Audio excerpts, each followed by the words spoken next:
Praise the Lord. Thank you Jesus. Glory ஸ்தோத்திரம். நன்றி அப்பா.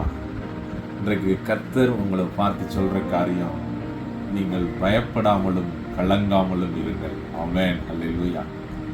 ஆமன்பானவர்களே, இன்றைக்கு என்ன செய்வதென்று தெரியவில்லை என்று சொல்லி நீங்கள் உங்கள் வாழ்க்கையில் நினைத்து கொண்டு கலங்கி கொண்டு இருக்கிறீங்க அப்படின்னா, கர்த்தருடைய ஆவியானவர் இன்றைக்கு இந்த 2 நாளாகமும் 20:15 மூலமாய் உங்களோடு பேசுகிறார். ஆமென். யோசபாத்துடைய வாழ்க்கையில கூட எனக்கு என்ன செய்வது என்று தெரியல ஆண்டவரே, ஆனால் என் கண்கள் உம்மை பார்த்து கொண்டிருக்கின்றன அப்படின்னு சொன்ன பொழுது கர்த்தருடைய ஆவியானவர் இறங்கி சொன்ன வார்த்தை தான் இந்த வார்த்தை.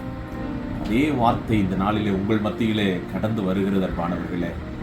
நீங்களும் வழி தெரியவில்லை என்று சொல்லி பயந்து நிற்கிறீர்கள் என்றால், கர்த்தர் இன்றைக்கு ஒரு அடுத்த கட்ட லெவலுக்குள்ளே உங்களை கொண்டு போகிறார். ஒரு சீசன் மாற போகிறது. பயப்படாமலும் கலங்காமலும் இருங்கள் என்று சொல்லிவிட்டு அவர் ஆறுதல் படுத்திவிட்டு போகக்கூடியவர் அல்ல, ஆறுதல் படுத்தி ஆச்சரியங்களை காண்பிக்கக்கூடியவர் அவர். ஹல்லேலூயா. பாருங்க, இந்த இடத்துல இந்த 2 நாளா 20:15 பயப்படாமலும் கலங்காமலும் இருங்கள் என்று சொல்லிட்டு அவர் ஒரு வார்த்தையை சொல்லுகிறார். இந்த யுத்தம் உங்களுடையதல்ல, இது தேவனுடையது. ஹல்லேலூயா. இந்த தேவனுடையது என்று சொல்லி அவர்களை ஆற்றி தேற்றி அடுத்து இந்த 17வது வசனத்திலே அவர் சொல்லுகிறார் பாருங்க, தரித்து நின்று, நீங்கள் தரித்து நின்று கர்த்தர் செய்யக்கூடிய ரட்சிப்பை பாருங்கள். ஹல்லேலூயா. இன்றைக்கு உங்களுக்கு தரித்து நிற்கக்கூடிய ஒரு அனுபவத்தை கர்த்தர் உண்டாக்குகிறார். ஹல்லேலூயா. வழி தெரியலை நின்று கொண்டிருக்கிறீங்கல்ல, நீங்கள் தரித்து நின்று உங்களுக்கு முன்பதாக நடக்கக்கூடிய ஆச்சரியங்களை உங்கள் கண்கள் பார்க்க போகிறது.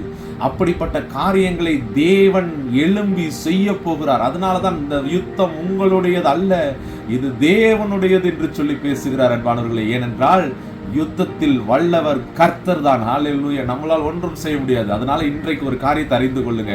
எதை நினைச்சு பயப்படாம அவரை ஃபோக்கஸ் பண்ணுங்க. அவரை பார்க்க நீங்க தரித்து நிற்கக்கூடிய ஒரு அனுபவம், அங்கெங்கும் அலைந்து திரியக்கூடிய ஒரு அனுபவம் இருக்காது. தரித்து நின்று உங்க வாழ்க்கையில் உங்க கண்கள் முன்பதாக தேவன் காண்பிக்கக்கூடிய ஆச்சரியங்களை பார்த்து நீங்கள் அவரை துதிக்க போகிறீர்கள். அப்படிப்பட்ட ஒரு சீசனுக்குள்ள கர்த்தருடைய ஆவியானவர் இந்த நாளிலே உங்களை வழிநடத்துகிறார். Praise the Lord. God bless you.